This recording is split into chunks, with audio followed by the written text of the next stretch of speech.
नमस्कार मित्रों, मैं हूं doctor Tushar Mahapankar, ENT surgeon यानी कि कान नाक गला विशेषज्ञ, और मैं मुंबई में स्थित हूं। आप सभी लोगों ने वर्टिगो यह नाम सुना होगा और उसके साथ में आपने यह भी सुना होगा कि एक बार यह वर्टिगो हमें हुआ तो फिर वो हमारे ज़िंदगी में पूरी ज़िंदगी हमारे साथ रहता है। लेकिन ऐसा कुछ भी नहीं है दोस्तों। तो आज हम इस वीडियो में वर्टिगो यानी क्या और हम ये वर्टिगो से कैसे छुटकारा पा सकते हैं, तो वो हम आज देखने वाले हैं।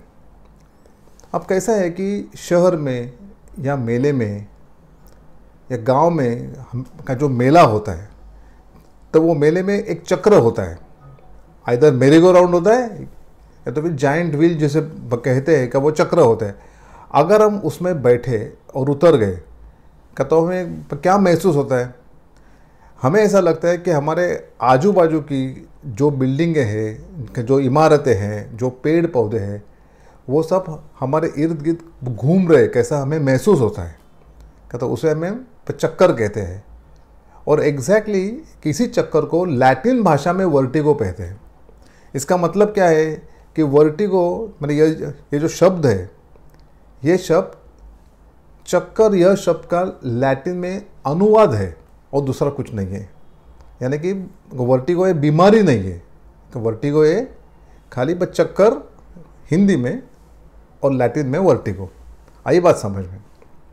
अब देखिए, हमारा का जो शरीर है, कहता है वो शरीर की एक प्रकार की बैलेंस सिस्टम होते हैं, जिसे हम बोलते हैं बस संतुलन की यंत्रणा। तो जिसे हम अपना संतुलन कर पाते हैं। तो अभी ये जो यंत्रणा होती है बस संतुलन की, तो वो यंत्रणा 4 चीज़ों के ऊपर निर्भर होती है।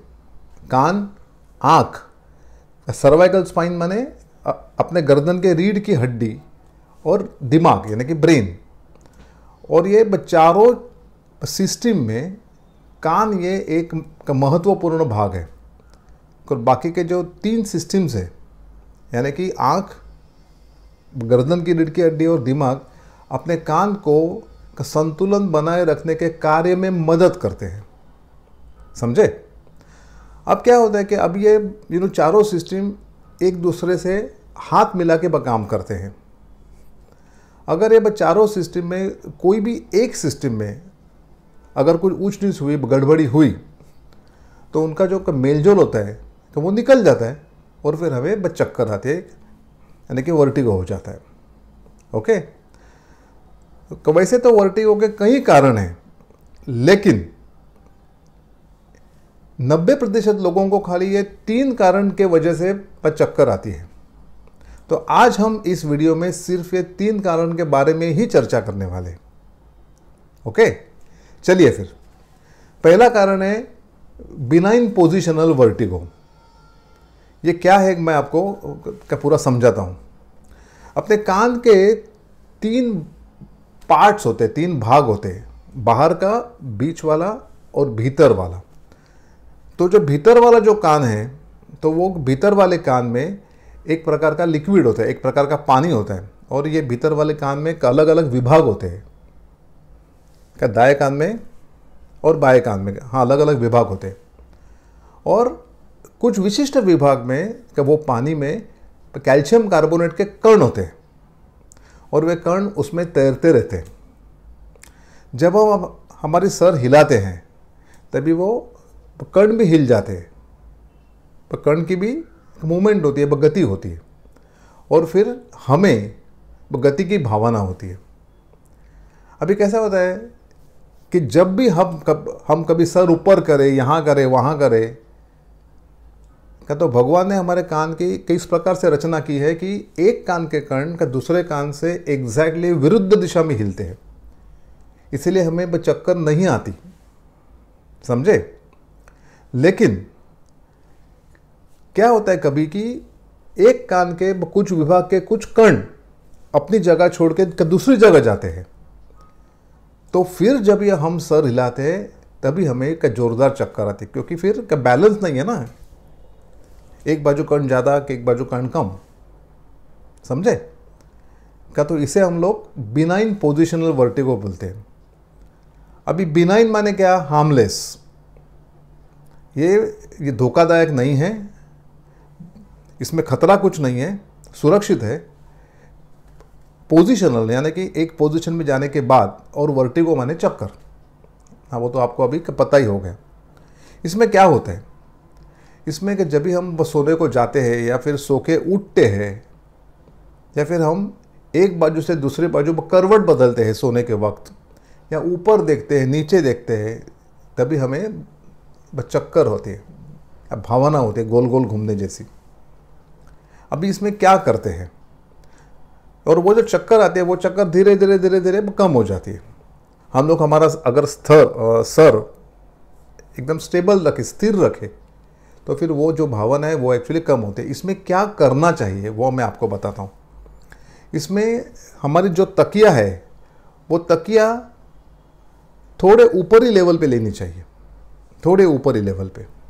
मतलब क्या, कि हमारी ही तकिया चेंज नहीं करना है, हमारी ही तकिया, लेकिन वो तकिया के नीचे सारी नहीं तो फिर तौलिया को फोल्ड करके वो अपने तकिया के नीचे रखे, ताकि अपने तकिया की लेवल जो है वो ज़रा थोड़ी ऊपर आ जाए। मतलब हम लोग जब सोते हैं तभी सर थोड़ा सा ऊपर हो जाए, मामूली, ज़्यादा नहीं। तो हाँ, तो वो करके सोने से हमारे के जो चक्कर है हाँ वो कम हो जाती है, वो एक। दूसरी बात, तकिया खाली बस सर के पास लेना नहीं है, अपना सर और अपनी गर्दन वो तकिया के ऊपर आनी चाहिए। तकिया कंधों के नीचे नहीं जानी चाहिए, मतलब ये जो लेवल है कंधे की लेवल, यहाँ से ऊपर आई समझ में। तो ये करना है। फिर इमीडिएटली कान के विशेषज्ञ के पास जाके कान का परामर्श कीजिए, कान की चिकित्सा कीजिए। इसके बाद में हमें का पता चलता है चिकित्सा करने के बाद कि कौन से कान से, कौन से विभाग से ये कर्ण विभक्त हुए। फिर हम लोग हाँ उस प्रकार पर ट्रीटमेंट दी जाती है। और वो ट्रीटमेंट क्या है मैं आपको बताता हूँ। आप समझिए कि एक ऐसी लंबी सी नाव है और वो समुद्र में है, और वो नाव में कई लोग बैठे हैं। क्या तो एक्चुअली नाव चलाने वाला जो होता है नाविक, हाँ वो क्या करता है, कुछ लोगों को आगे रखते हैं, वह कुछ लोगों को पीछे बिठाता है, और कुछ लोग बीच में, ताकि वह नाव का संतुलन बनाए रहे, बराबर ना। अगर सपोज अगर नाव चली और इसके बाद में एक तरफ के लोग उठ के अचानक दूसरी तरफ आ गए, कहते हो क्या होगा, कि संतुलन बिगड़ने वाला है। कि फिर वो नाविक क्या करता है, नाविक तुरंत हाँ वो लोगों को फिर अपने जगह पे जाने बोलता है, और फिर वो नाव का संतुलन दोबारा हो जाता है। तो उसी तरह हम लोग क्या करते हैं, एक बार हमें एग्जैक्टली पता चला कि कौन से विभाग से ये कर्ण के विभक्त हुए, तो फिर वो पेशेंट को सुलाकर उसका सर टेबल के नीचे लेकर, खाली सर, वो सर की एक प्रकार की मूवमेंट करते हैं, सर नीचे ऊपर करना चाहिए, और इस प्रकार एक प्रकार की वो कसरत है, उसे हम मैन्यूअर्स कहते हैं। और उससे वो कर्ण के दोबारा उनके एक ओरिजिनल का पोजीशन के अंदर डाल देते हैं। आई बात समझ में। तो उनके चक्कर ये निकल जाती है। इसीलिए आप बिल्कुल घबराइए नहीं। और ये प्रकार के जो चक्कर है, बिनाइन पोजिशनल वर्टिगो, ये एक्चुअली अपने आप ही ठीक होती है, इसलिए घबराने की कोई भी ज़रूरत नहीं है। ठीक है। अब हम दूसरे कारण के पास जाएंगे। कि दूसरा कारण है मीनियस की बीमारी, यानी मीनियस डिसीज। कई साल पहले, लगभग लगता है 500-600 साल पहले की बात, एक प्रॉस्पर मेनियर नामक एक फ्रेंच शास्त्रज्ञ थे। का तो उन्होंने कि इस बीमारी की खोज की, इसीलिए उनके सम्मान के प्रति आपने इस बीमारी का नाम मीनियस की बीमारी करके रखा गया है। इसमें क्या होता है देखिए, अभी मैंने कहा कि भीतरी कान में एक द्रव होता है। कान के 3 भाग होते हैं ना, बाहर का, बीच वाला और भीतर वाला।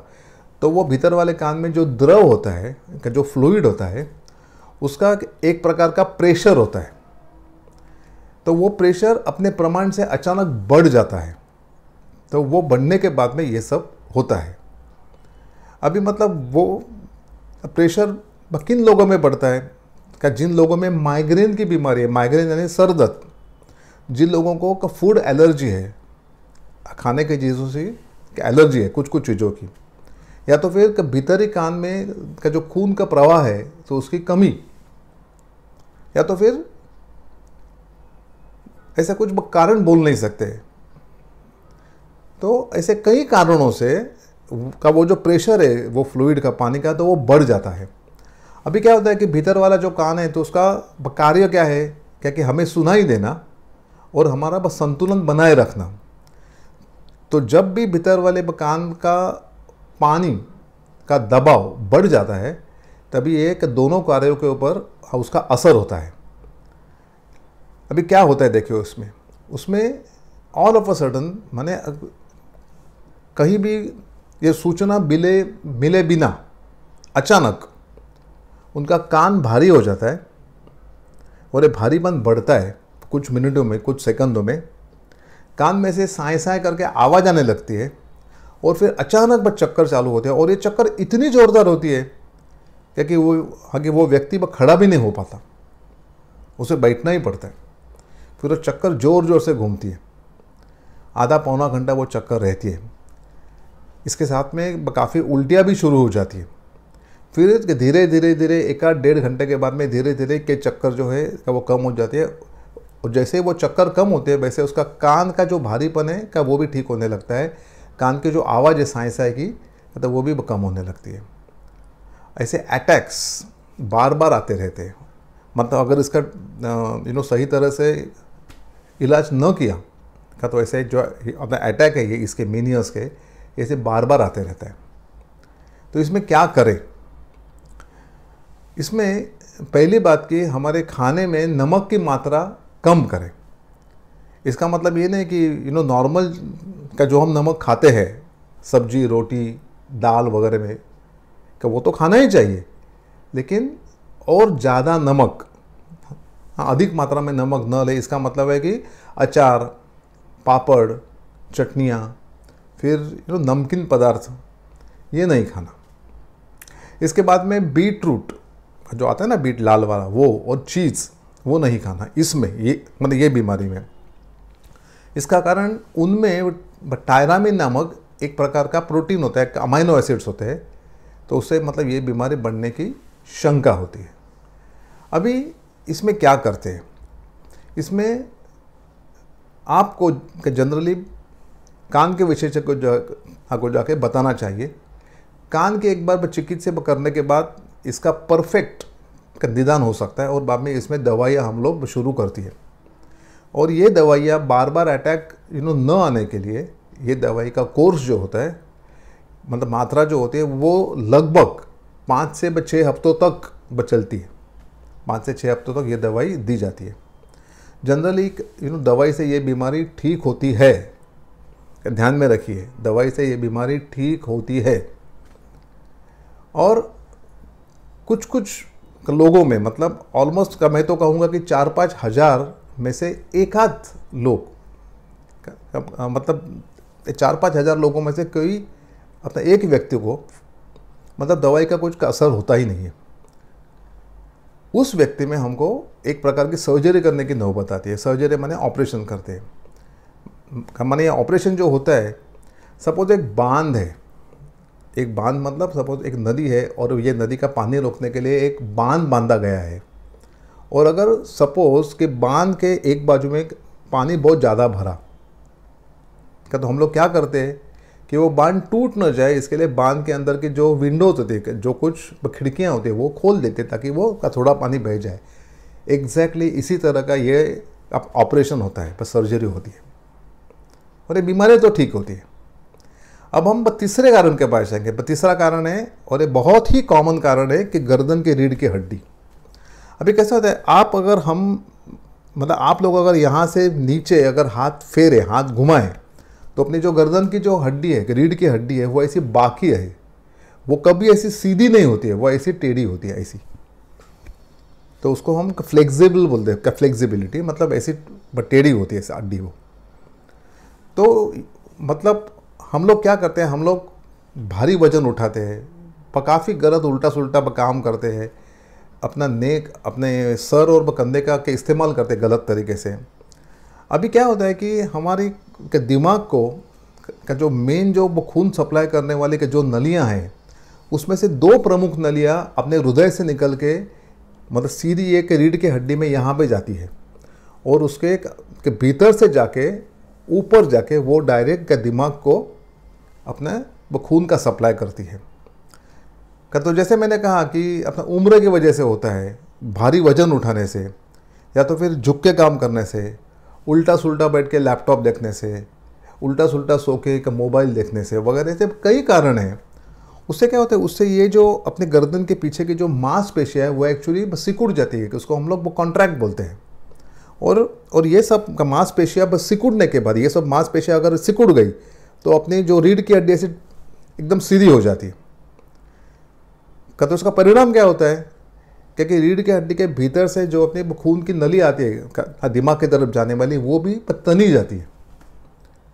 और हम लोग वैसे ही काम करते रहते हैं फिर। लेकिन दोस्तों एक वक्त ऐसा आता है कि हम लोग जब भी अचानक ऊपर देखें, ऊपर कपड़े सुखाए वो निकालने के लिए, या तो फिर सोने को जाए, उठे या करवट बदले, तो अचानक मतलब ये जो बतनी हुई जो खून की नलियाँ हैं वो ऐसी एकदम कॉन्ट्रैक्ट होती है, सिकुड़ जाती है पूरी ऐसी, और कुछ सेकंड के लिए अपने दिमाग को का जो खून का सप्लाई वो एक्चुअली थोड़ा कम हो जाता है। और फिर उसी वक्त हमें एक प्रकार का गोल गोल का घूमने की भावना होती है, कि जिसे हम लोग वर्टिगो बोलते हैं। आई बात समझ में? तो इसमें क्या करना है, इसमें पहले तो मतलब ऐसे होने के बाद में पहले तो मैंने कहा वैसे तकिया लेनी है।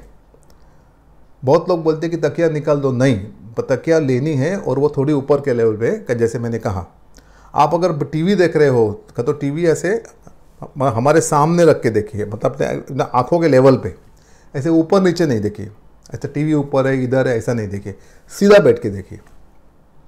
सोकर पढ़ना, सोकर मोबाइल देखना, सोकर टीवी देखना, मतलब ये सब कारण की वजह से भी अपने गर्दन अकड़ सकती है। अगर आप कुछ कसरत करते हो तो फिर गलत तरीके से अगर कुछ की कसरत, तो भी मतलब ये होने की शक्यता है। लैपटॉप पे जब बैठे हैं तभी बीच बीच में आधे पौने घंटे के बाद में लैपटॉप छोड़कर ज़रा थोड़ा 5 मिनट अपने कंधे और हाथ को ज़रा थोड़ा ढीला छोड़िए। मोबाइल देखने के वक्त मोबाइल एकदम ऐसे नहीं देखिए, सीधा देखिए। अभी भी ये वीडियो जब आप देख रहे हो तभी ऐसे नीचे नहीं देखना, ऐसे बस सीधे रख के देखना। मोबाइल के स्टैंड रहते हैं तो उसमें रख के देखिए, अदरवाइज ऐसे सीधा रख के देखिए, ऐसे नीचे मतलब रख के मत देखिए। एक बात है कि इसमें घबराने की कोई ज़रूरत नहीं है। बिनाइन पोजिशनल वर्टिगो में जो मतलब जिस तरह चक्कर आते हैं उसी तरह की चक्कर इसमें भी आती है, ये गर्दन की रीढ़ की हड्डी में। खाली उनमें एक फ़र्क है, क्योंकि बिनाइन पोजिशनल वर्टिगो में हमारी गर्दन और कंधे स्टिफ नहीं होते, कड़क नहीं होते, अकड़े नहीं होते। यहाँ पर हमको यहाँ पर दर्द चालू होता है, दर्द रहता है, ये गर्दन ज़रा थोड़ी सी ऐसे जकड़ी हुई लगती है, पर कंधे ज़रा थोड़े से स्टिफ लगते हैं, अकड़े हुए लगते हैं। तो खाली अपना ख्याल रखिए। इसमें जनरली एक्सरे निकालते हैं, ऑडियोग्राम निकालते हैं, ऑडियोग्राम मतलब कान की चिकित्सा करते हैं। अगर कोई पेशेंट को अगर ज़रूरत पड़ी तो ही हम स्कैन वगैरह करते हैं, अदरवाइज स्कैन की कोई ज़रूरत नहीं है। भाग कर इमीडिएटली जाके एडमिट होना, स्कैन करना, ऐसे कोई भी ज़रूरत नहीं है। इसीलिए घबराइए नहीं। क्या मेरा कहना कि यही मतलब है कि कुछ भी वर्टिगो हुआ तो घबराए नहीं।